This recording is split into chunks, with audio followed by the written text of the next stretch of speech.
I'm Brigham Larson with Brigham Larson Pianos. This is a 1937 very special little Wurlitzer piano that we're going to be doing a total restoration, not just the outside. Clearly the outside is ready for restoration. It looks like it's had years of, I don't know, plants or water damage or something on this cabinetry. But then, you know, obviously lots of faded veneer. This is a beautiful veneer here, and it's bookmatched. That's what that's called, where you've got that the opposite coming together with the seam in the middle. That's a very pretty veneer, and some really interesting ideas here in engineering and design, where you've got this. It looks like this must be part of the tone production. This large kind of chamber. The side acts is apparently hollow. What's that called? Let me know in the comments. I can't remember what it's called on cellos and things. This hole here that's in this shape, kind of a traditional musical instrument shape. We are going to be doing a restoration on the outside, but we're also going to be doing a full restoration on the inside, which is I think super cool. I think it's really fun to do restorations on these pianos that often get overlooked and don't get the respect that they deserve. Wurlitzer decal, and these look like original keys. Plastic was around in the 1930s. It was a cheap plastic, or at least compared to modern plastic. I shouldn't say cheap. It was a less developed plastic than plastics that we have around today.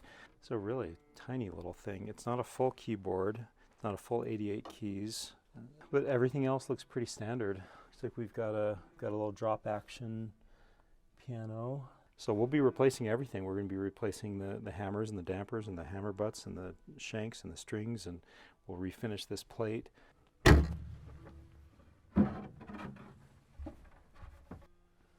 BYU did something really interesting. I wonder if it's kind of related to this. In their new music building, I was told that the most expensive building on the entire campus at BYU is the music building.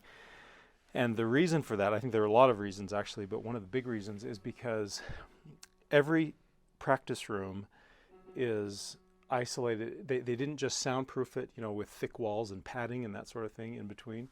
Every room is structurally isolated from the others, and the idea is that when you've got somebody practicing and they're rehearsing, then it's not just stopped by the sound isn't just stopped by the thick padding and walls and insulation or whatever, but it doesn't have floorboards and joists and walls that are shared that could I guess transduce the sound.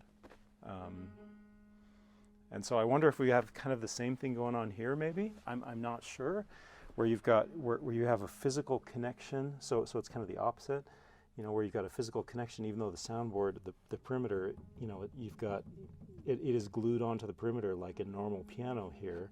So you can hear, obviously that's the soundboard. If I engage the sustain pedal, you can really hear that. But then you can hear, as we get at the perimeter, it's solid, so it's obviously glued on there, but structurally it shares the walls of the piano here, and the sound travels in here, and then it kind of comes out of these holes, whatever they're called. Maybe that's the idea. So, you know, people's biggest complaints about these small pianos, spinets, is that they just lack power, they lack tone, and so maybe this is one way to sort of engineer at least a little bit of improvement. So they're thinking, they're trying, they're experimenting, which I love that. I love working on different pianos, like, you know, Viennese actions and different European designs.